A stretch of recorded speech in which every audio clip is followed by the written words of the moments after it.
So first up, does our borrower, does our client, does the person on the other end of the phone think that this home is an investment or a home, right? Is this home, even when I say it, I think of it as a home, right? So I should say, is this house an investment or a home? And how we approach this depends on how the customer approaches it. How do they think of this house, right? These four corners, these four walls, and the roof over their head. How do they think of it?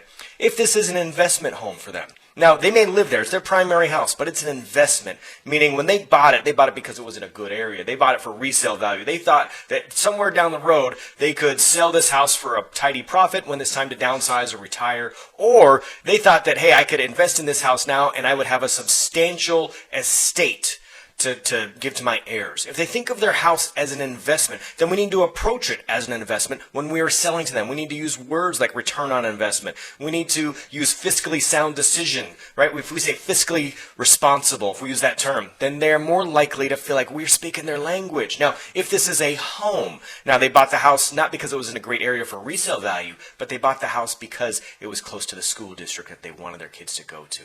And they don't want to have a sizable inheritance for their kids. They want to pass down like a family heirloom, a home. They want to have a safe place. And so we use different words with those different clients. And if you haven't thought about this before, you should, because people think of their houses in different manners. And how we sell to them should also be correspondingly different. All right.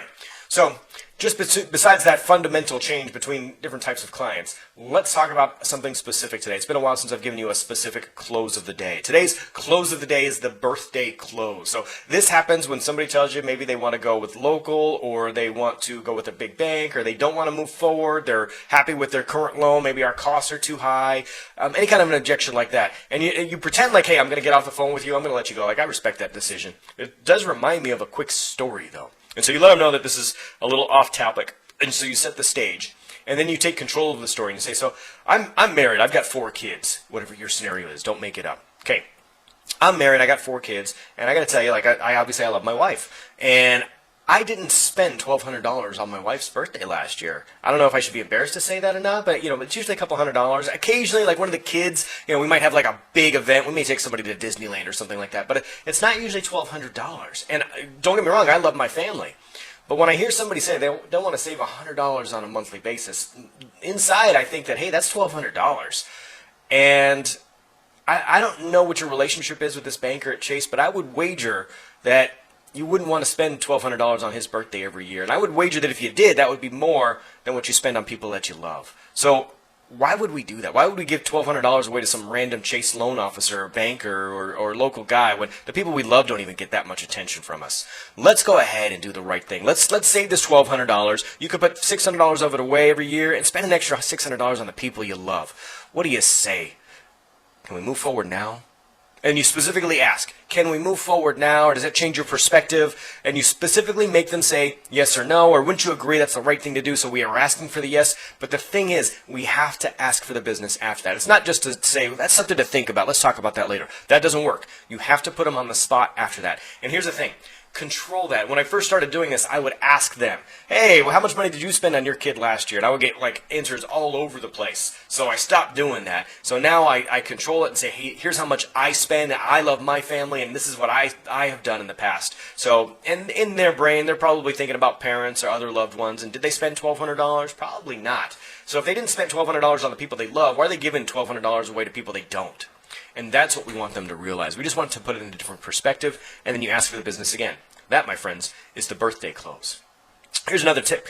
So very often when I'm dealing with somebody who, in the previous scenario, if we go back up to this scenario right here, where it's an investment versus a home, if somebody thinks of this as their home, then they're very likely to be influenced by family decisions and family recommendations. So another powerful tool that I have in my sales tool bag is you referencing family and say, you know what, if you were my aunt, if you were my grandmother, if you were in my family, if this was a family conversation, this is what I would be doing.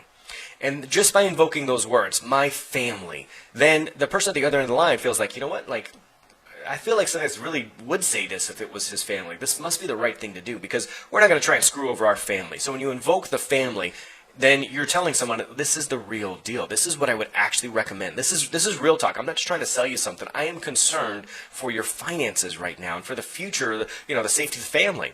And that really hits home. So if you really believe in what you're selling, and I hope that you do, I hope that you're doing the right thing, feel free to say, if this was family, if you were my family right now, this is the exact same advice that I would be giving to them. I hope you believe me. I hope you trust me. I hope you take that leap of faith with me because I think it's the right thing to do. Will you please let me help you today? Let's see what they say.